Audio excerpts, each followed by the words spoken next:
The USS Defiance approached the coordinates from Kelly's intercepted transmissions with weapons ready and shields raised.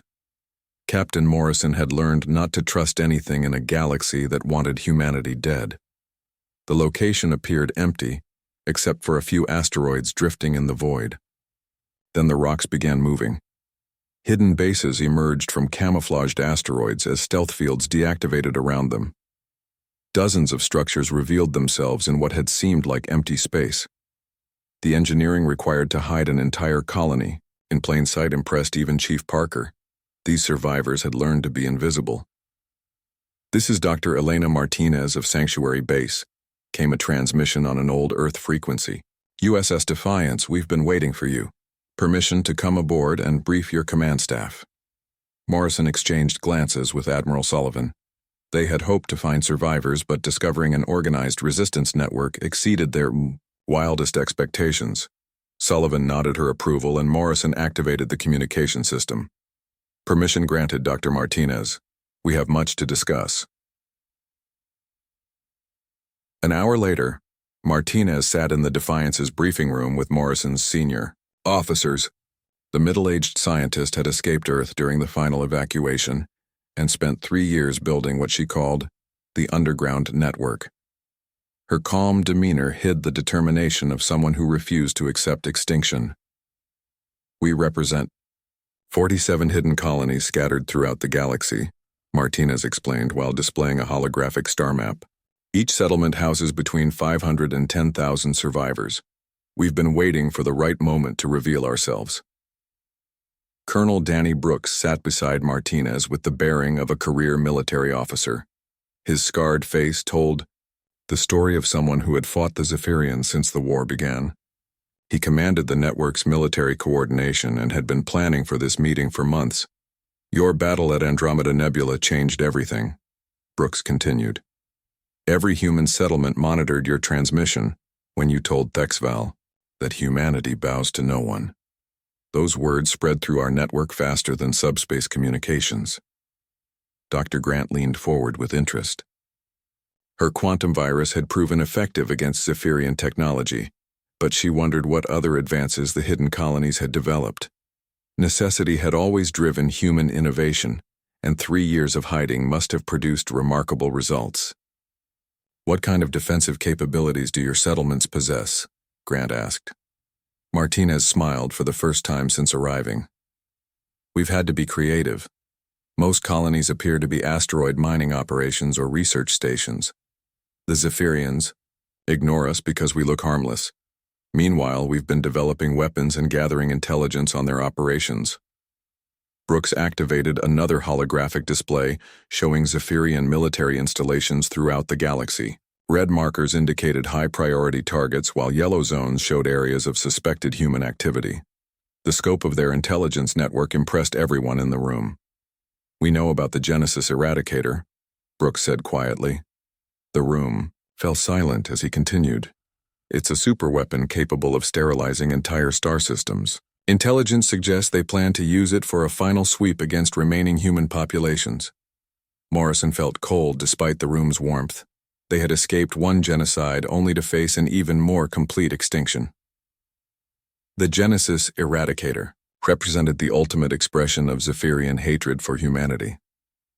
"How long do we have?" Sullivan asked with the practical mindset of a military strategist. 3 weeks at most," Martinez replied. "The weapon is being prepared at their primary research facility in the Helix sector.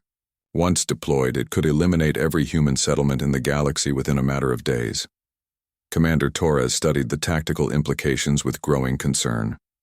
The Zephyrian Empire controlled thousands of star systems and commanded fleets that numbered in the millions.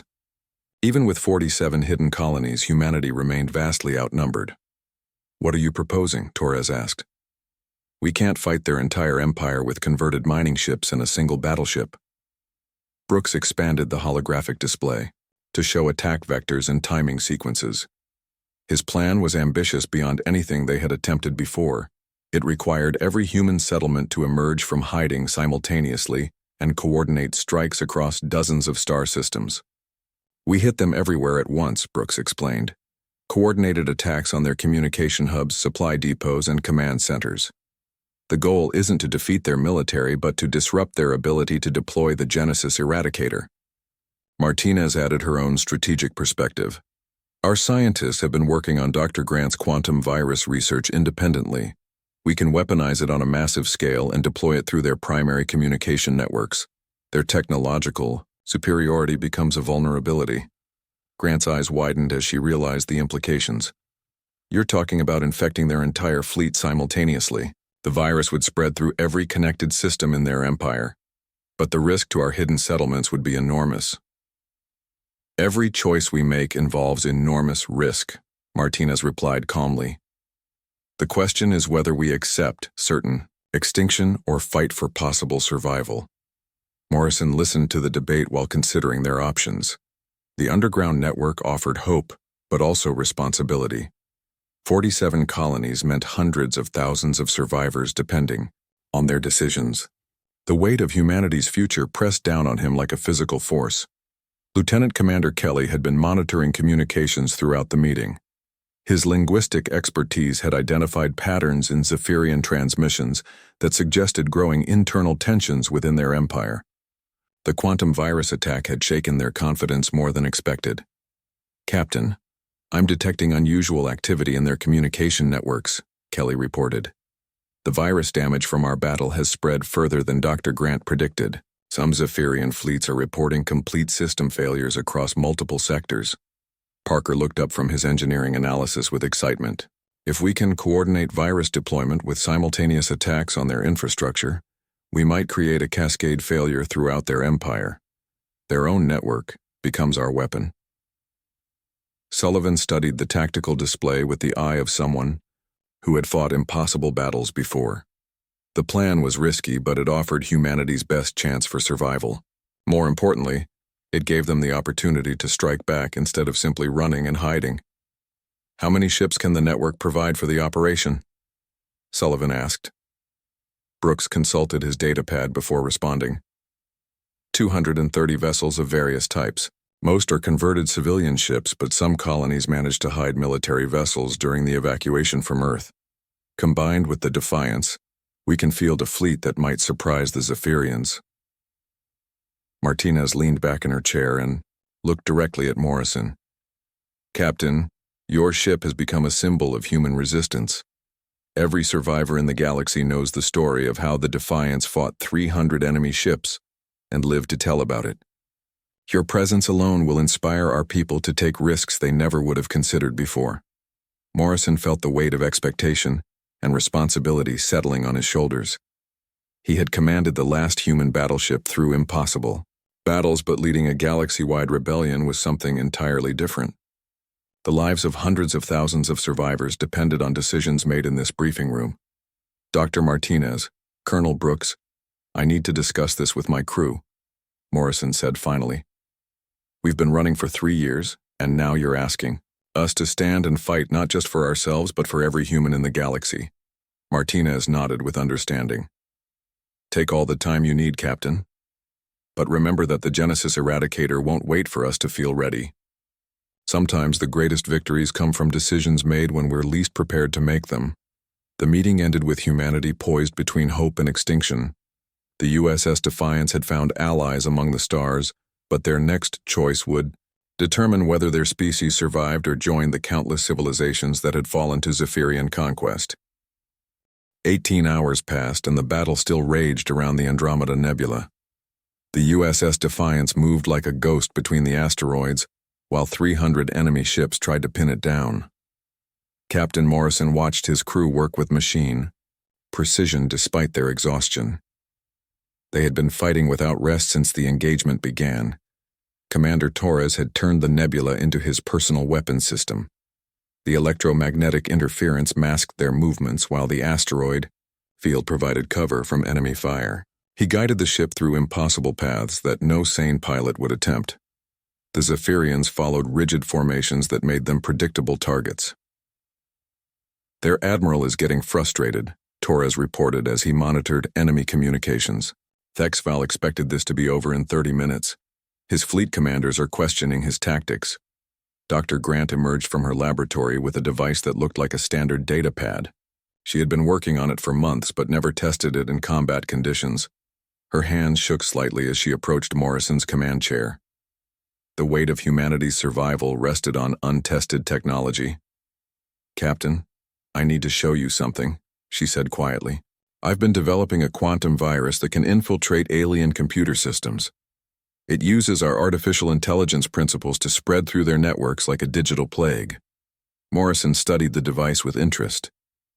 Human AI development had taken a different path than most species.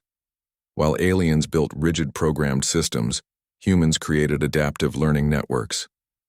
Their computers could evolve and improvise in ways that alien technology could not match. "How does it work?" Morrison asked, while explosions lit up the view screen around them. The ship rocked from a near miss, but the shields held. Parker's modifications continued to exceed expectations. "I inject it into their communication network through our targeting sensors," Grant explained. "Once it penetrates their first ship, it spreads automatically to any connected vessel. Their own communication systems become the infection vector." Lieutenant Commander Ryan Kelly looked up from his communication station. The young officer had been monitoring Zephyrian transmissions throughout the battle. His linguistic skills had proven invaluable for understanding enemy intentions and morale. "Doctor, I'm intercepting panic signals from their outer formation," Kelly reported. "They're having system failures across multiple ships. Some kind of cascading malfunction in their computer networks." Grant smiled grimly. "The virus is already spreading. I released it 2 hours ago when they moved within targeting range. Their rigid network architecture makes them vulnerable to adaptive programs like ours." The tactical display showed enemy ships beginning to malfunction. Weapon systems fired at random targets, including their own fleet. Navigation computers sent ships on collision courses with asteroids. The perfect Zephyrian formation dissolved into chaos as their technology turned against them. Chief Parker joined them on the bridge with excitement in his eyes. The grease-covered engineer carried a data pad showing reactor output levels that should have been impossible. His modifications had transformed the Defiance into something beyond its original design parameters. "Captain, I've got something special for you," Parker announced. "I've been working on a modified warp core that can create a controlled overload. It would generate a space-time distortion capable of destroying everything within a light-year radius." Morrison felt a chill despite the bridge's warmth. "Including ourselves?" "Including ourselves," Parker confirmed. "It's a one-way weapon, but it would take their entire fleet with us. Sometimes the only way to win is to make sure the other side loses too." Admiral Sullivan studied the tactical situation with the eye of a master strategist. The quantum virus had disrupted enemy formations, but they still faced overwhelming numbers. Her years of experience told her this battle could not be won through conventional means. "Prepare the weapon, but don't activate it yet," Morrison ordered. "We're not dead yet, and I want to explore other options first." The Defiance continued its deadly dance through the asteroid field. Torres had memorized every rock and ice chunk in their vicinity. He used the terrain like a three-dimensional chessboard, always staying one move ahead of enemy predictions. The Zephyrians had superior numbers, but humans had superior adaptability. Kelly's excited voice cut through the bridge chatter. "Captain, I'm picking up something strange in their communications. They're receiving new orders from Fleet Command, but the encryption is different. It's almost like they're talking to someone else entirely." Morrison leaned forward in his command chair. "What kind of someone else?" "I'm not sure yet, but the language patterns don't match normal Zephyrian military protocol. Give me a few more minutes to run analysis on the transmission vectors." Grant's virus continued spreading through the enemy fleet. Ships that had been perfect examples of alien engineering became floating hazards as their systems failed. Some vessels collided with each other while others simply went dark as their power systems shut down completely. The breakthrough came when the virus reached Thexaval's flagship. The massive vessel began targeting its own escort ships as its weapon systems fell under viral control. The proud war commander watched helplessly as his ship attacked his own fleet. His perfect formation became a liability as friendly fire added to the chaos. "This is our chance," Torres announced. "Their flagship is distracted and their formation is broken. I can get us through their lines if we move now. Morrison made the decision instantly. All power to engines. Take us through their weakest point and get us clear of their formation. The Defiance accelerated toward the gap in enemy lines. Energy beams crossed their path as both sides fired wildly in the confusion. The ship's armor absorbed hits that would have crippled lesser vessels. Parker's modifications proved their worth once again as systems that should have failed continued operating. Kelly's analysis finished just as they broke through the blockade. His face showed shock and excitement, in equal measure. The young officer had discovered something that changed everything they thought they knew about their situation. "Captain, those transmissions weren't from Zephyrian Fleet Command," Kelly reported breathlessly. "They were from other human ships. There's a whole network of survivors out there, and they're coordinating with each other."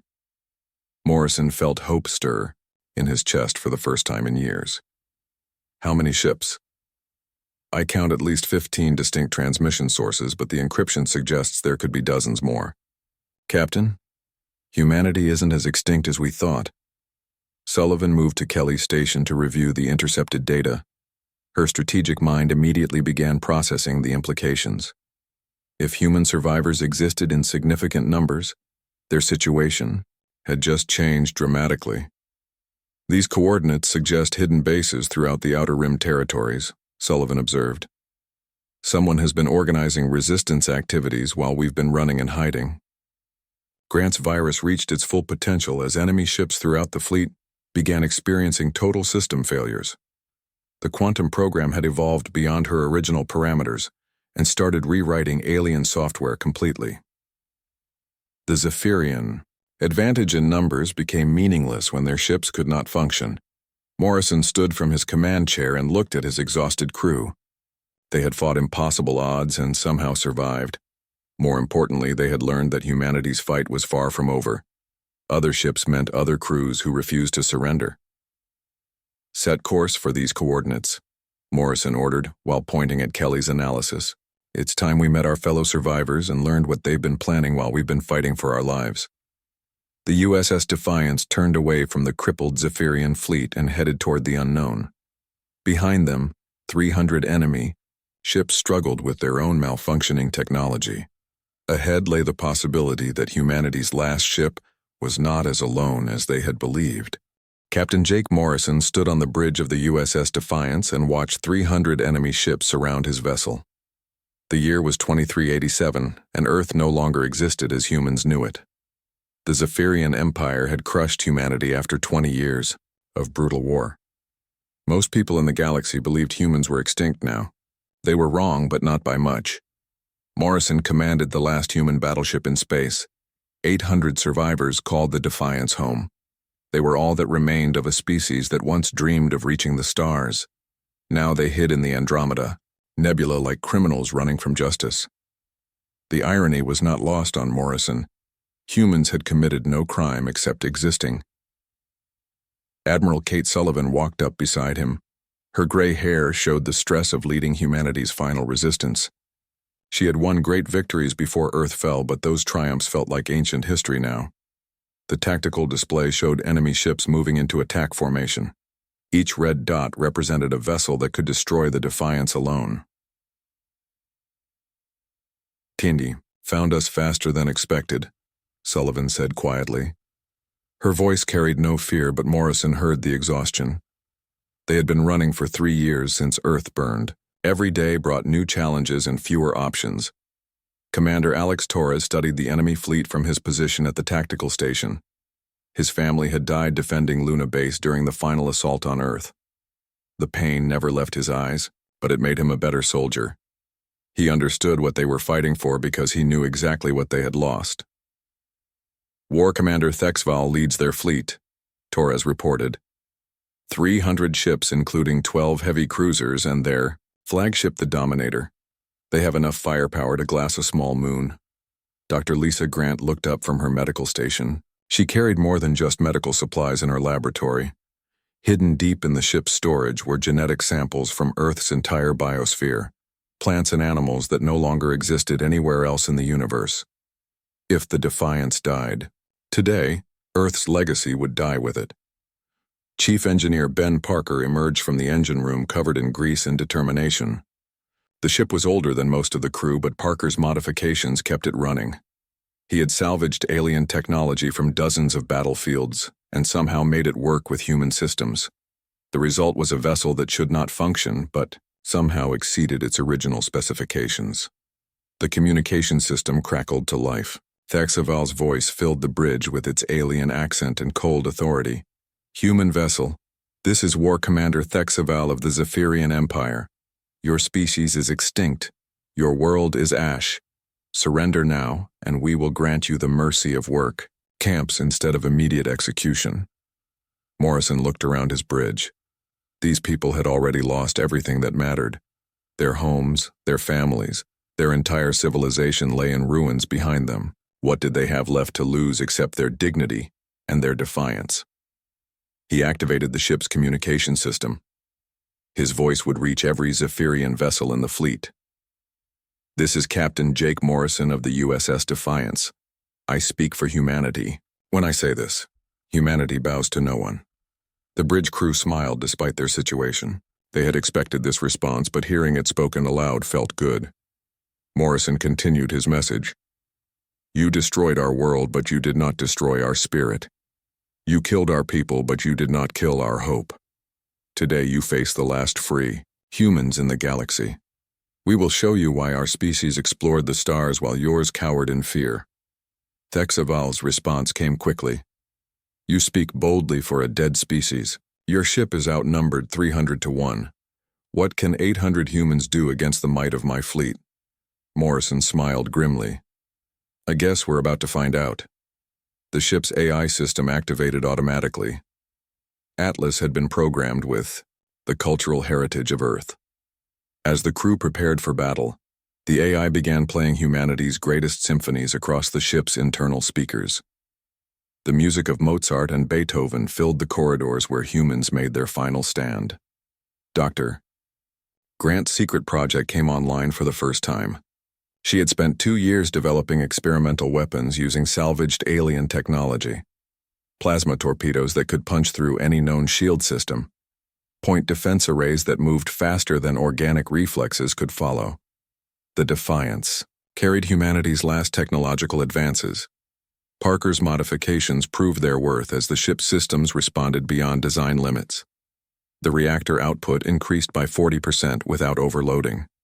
Weapon systems that should have burned out after sustained firing continued operating. The ship itself seemed to understand the importance of this moment. Torres began targeting solutions for the enemy fleet. He had studied Zephyrian tactics for years and knew their weaknesses. They relied on overwhelming force and rigid formations. They had never faced an opponent desperate enough to try impossible maneuvers or crazy enough to succeed. The enemy fleet moved closer. Their formation was perfect by military standards, but predictable to human eyes. Morrison gave his orders quietly. Each crew member knew their job and trusted their shipmates completely. They had trained together and suffered together, and now they would fight together.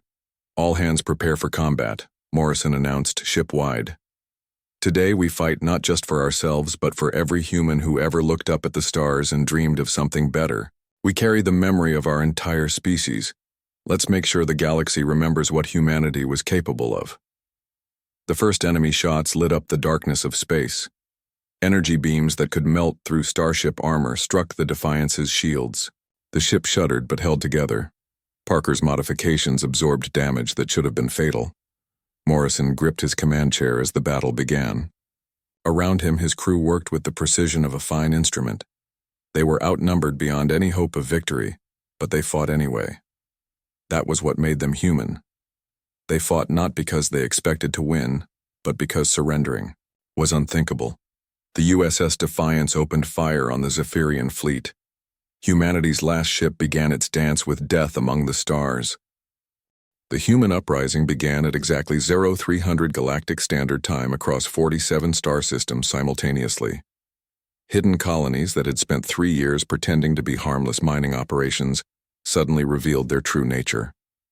The USS Defiance led a ragtag fleet of 230 ships toward the Helix sector, where the Genesis Eradicator waited. Captain Morrison stood on his bridge watching converted civilian vessels form attack formations around his battleship. Cargo haulers bristled with improvised weapons while passenger liners had been transformed into troop transports. The fleet looked like nothing the galaxy had ever seen, but it moved with the determination of a species fighting for survival. Major Chris Evans commanded the ground assault team aboard the transport ship Liberty. His mission was to infiltrate the Genesis Eradicator facility and ensure its destruction. The team included 40 volunteers from different colonies who understood they might not survive the operation. Each had lost family to Zephyrian brutality and welcomed the chance for revenge. Sergeant Amy Foster checked her demolition equipment for the 100th time since launch. The former Earth military engineer had spent months studying Zephyrian construction techniques and defensive systems. Her expertise would be crucial for penetrating the research facility's heavily fortified structure. Corporal Steve Rogers reviewed tactical plans with the rest of Evans's team. The young Marine had survived the fall of Luna Base and brought practical combat experience to their desperate mission. His knowledge of Zephyrian military tactics had proven invaluable during planning sessions.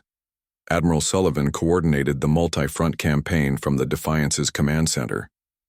Holographic displays showed human forces engaging enemy installations across dozens of star systems.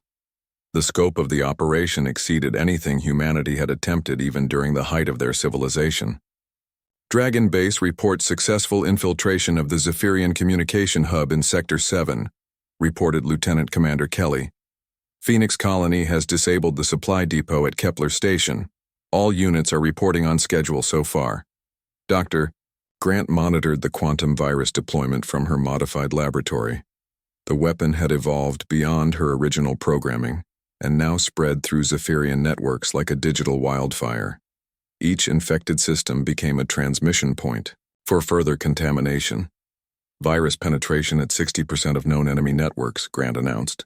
Their fleet communications are experiencing widespread failures.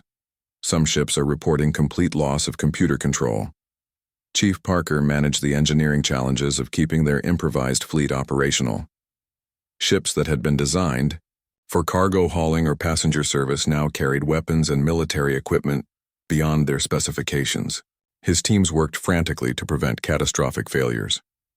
The breakthrough came when Evans's team reached the Genesis Eradicator facility. The massive research station orbited a dead world in the Helix sector, surrounded by defensive platforms and patrol ships. Intelligence suggested the superweapon was nearly complete and scheduled for deployment within hours. Liberty actual to all units, Evans transmitted. Target is in sight. Beginning final approach to insertion point Alpha. Expect heavy resistance from this point forward. Foster's demolition expertise proved crucial as they breached the station's outer hull. Her shaped charges punched through alien armor that should have been impenetrable. The team moved through corridors designed for creatures larger than humans while alarms screamed around them.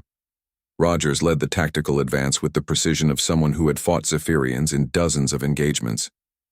His knowledge of enemy response patterns allowed the team to avoid heavily defended choke points and reach their objective faster than expected.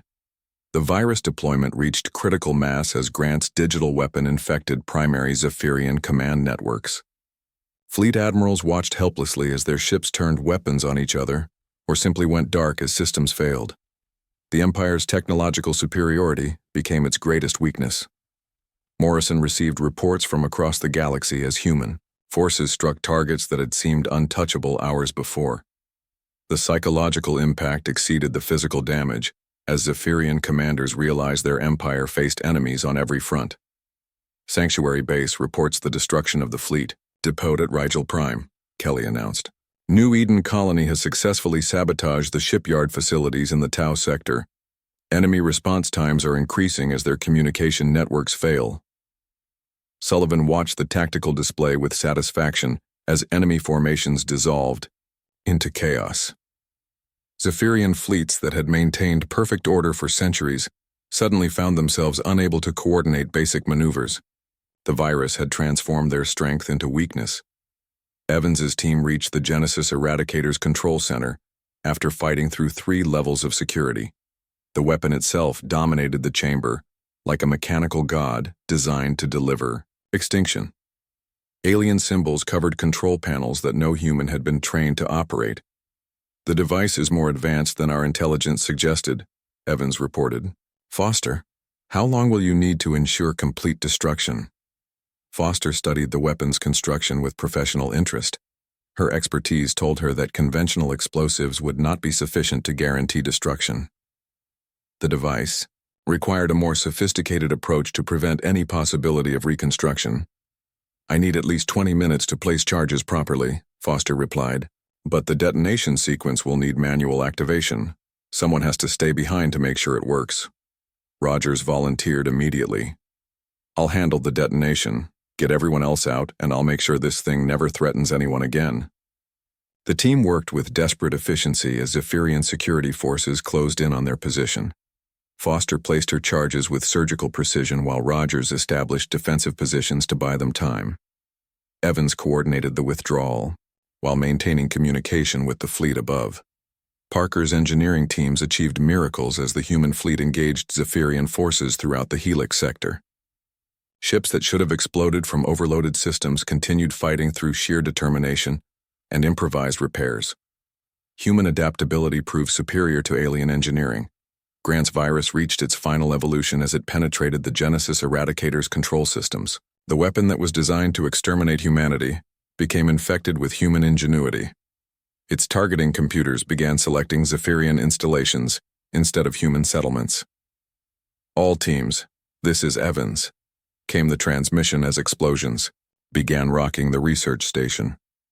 "Foster and Rogers have successfully initiated destruction sequence. The Genesis Eradicator will be destroyed in 60 seconds.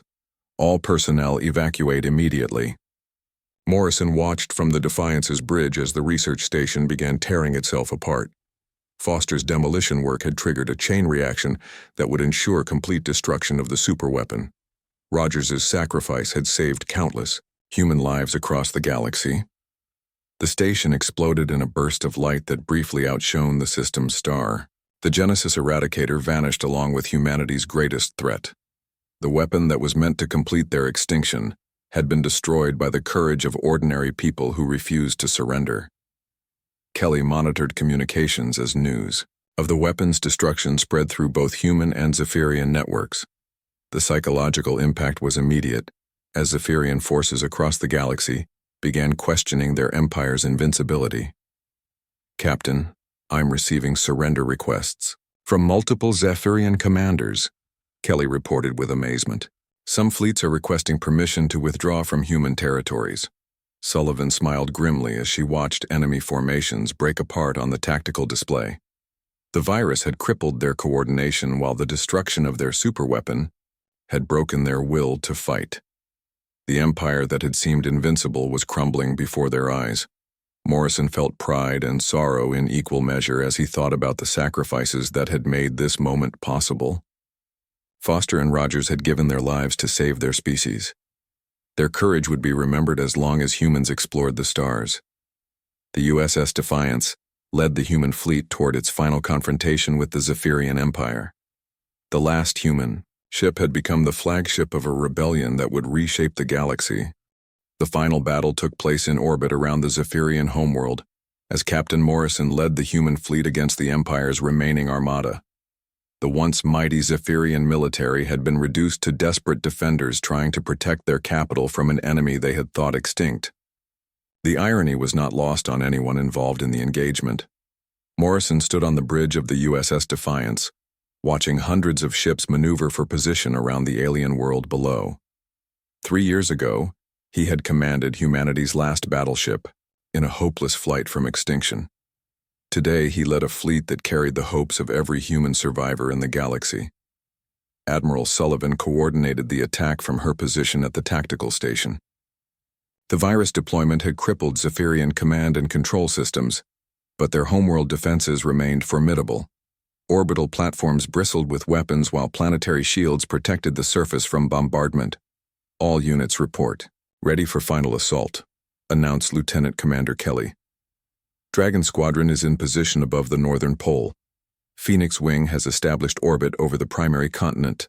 Liberty Group is standing by for ground support operations. Dr. Grant monitored the quantum virus as it spread through the planet's defensive networks. The digital weapon had evolved far beyond her original programming and now demonstrated capabilities that surprised even its creator.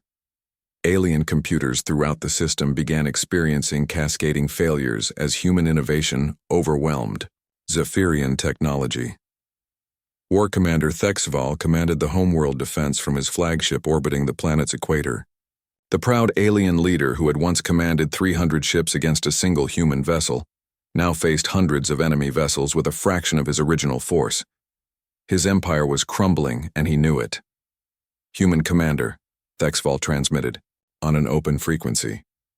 "Your species was extinct. Your world was destroyed. How is this possible?" Morrison activated the communication system with a slight smile. "War Commander, you made the same mistake that every tyrant makes. You confused destroying our cities with destroying our spirit.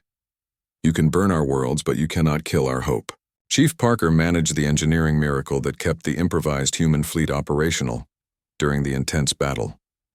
Converted civilian ships fought alongside salvaged military vessels in formations that should not have worked. Human adaptability proved superior to rigid alien doctrine once again. The breakthrough came when other species throughout the galaxy began joining the rebellion against Zephyrian rule. The Altarian merchant guilds, the nomadic Centauri clans, and even some former Zephyrian client states rose up against their oppressors. The human example had inspired universal revolution. "Captain, I'm receiving communication requests from the Altarian fleet," Kelly reported with excitement. "They're offering military assistance against the Zephyrian homeworld defenses.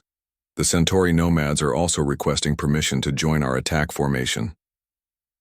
Sullivan watched the tactical display as alien ships emerged from hyperspace to join the human fleet. Species that had cowered under Zephyrian rule for centuries suddenly found the courage to fight for their freedom. The galaxy was rising in rebellion against tyranny. Morrison realized that humanity's greatest victory was not defeating their enemies, but inspiring their allies. The defiance that had kept the USS Defiance fighting against impossible odds had become a beacon of hope for every oppressed species in the galaxy. The quantum virus reached critical saturation as it infected the homeworld's primary computer networks. Planetary defenses began targeting Zephyrian ships, while orbital platforms fired on their own command centers.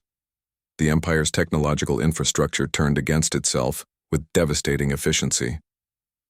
Grant watched her creation evolve in real time as it adapted to new systems and defensive measures. The virus had become something beyond mere programming. It demonstrated the same human characteristics that had created it, the ability to learn and improvise under pressure. Commander Torres identified weaknesses in the planetary shield grid as virus-infected computers began shutting down key generators. The massive energy barrier that protected the Zephyrian capital flickered and showed gaps that could be exploited by coordinated attacks. "Shield grid is failing in sectors 7 through 12, Torres announced. "We have a window for atmospheric penetration if we move quickly." Morrison made the decision that would end the war. "All units, this is Defiance Actual. Commence final assault on the homeworld.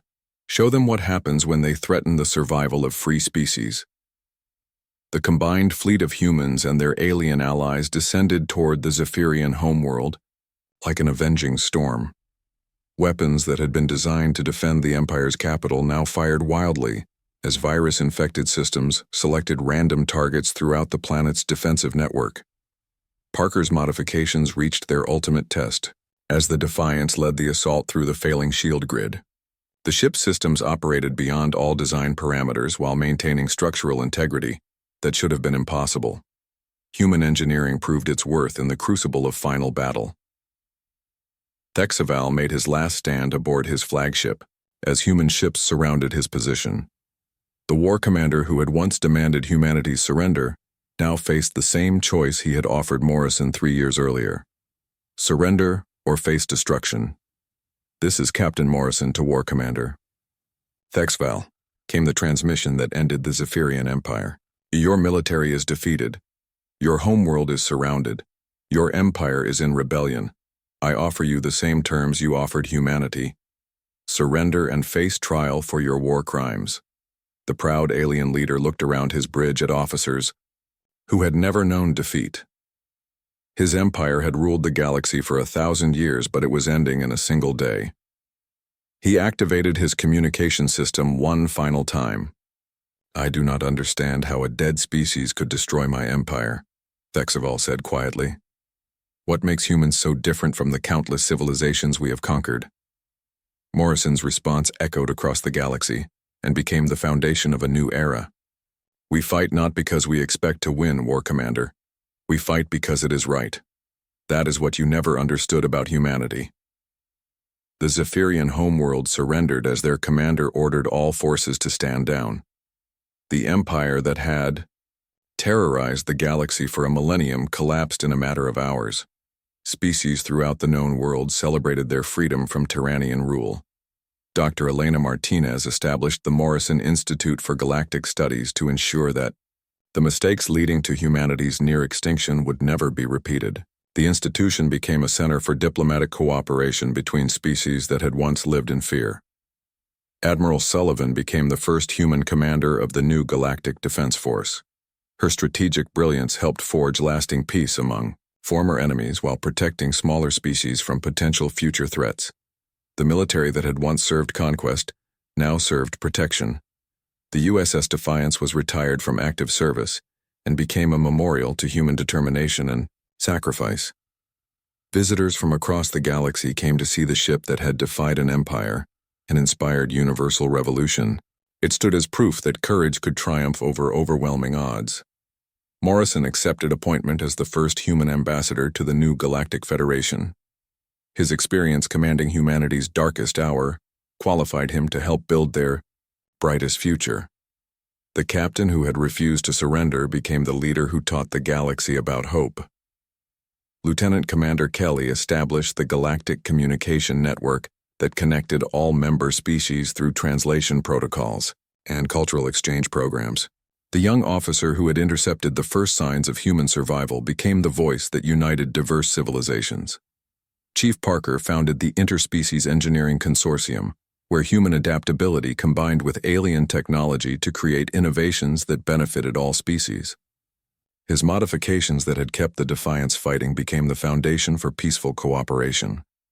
Dr. Grant's quantum virus was decommissioned and replaced with beneficial programs that enhanced computer security throughout the galaxy. Her weapon of war became a tool of peace that protected all species from technological threats. The last human ship's Defiance had become the first chapter of a new galactic age. Humanity emerged from near extinction to become champions of freedom and justice among the stars. Their example proved that sometimes the greatest victories come not from superior strength, but from an unbreakable spirit that refuses to surrender to tyranny. The USS Defiance had saved more than just humanity. It had saved the soul of the galaxy itself.